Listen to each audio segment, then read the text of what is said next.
रामकृष्ण हरी मंडळी, तर आजचा जो टॉपिक आहे ना तो खूप म्हणजे खूप महत्त्वाचा आहे. तर तो आहे रेडीमेड ब्लाऊजचा. आता रेडीमेड सर्रास साड्यांवर रेडीमेड ब्लाऊज मिळायला लागलेले आहेत.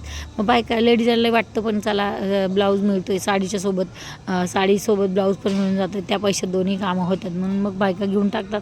पण या ब्लाऊजची ना शोल्डरपट्टी इतकी मोठी होती ना की काय सांगू. याच काय सगळ्याच ब्लाऊजची असती, शोल्डरपट्टी मोठी असते त्यामुळे ते शोल्डरवरून खूप उतरतात आणि खालीच बाहेर दिसतात. आणि याची हाईटही 16.5 होती, इतकी काही गरज नसती हाईटची. मिनिमम 14 किंवा 15 हाईट पाहिजेच, कितीही जाड आणि कितीही उंच बाई असू दे. त्यानंतर मी ना पूर्ण ब्लाऊज उचलून घेतला. ह्याला साईडला चेन होती, चेन काढून घेतली आणि अर्ध्या इंचापेक्षा जास्त मी शोल्डर कट करून घेतला आणि पाठीमागं लूपची पट्टी केलेली आहे आणि 1 इंचावर मी ब्लाऊज फोल्ड करून घेतलेला आहे, स्लीव्ज जोडून घेतलेले आहेत आणि अशापैकी परफेक्ट असं ब्लाऊज कटिंग आणि स्टिचिंग व्यवस्थित करून घेतलेलं आहे. काखेतलंही एकदम बरोबर आलेलं आहे. चला तर तुम्हाला आवडलं काय, तुम्हीही करून बघा रेडीमेड ब्लाऊज.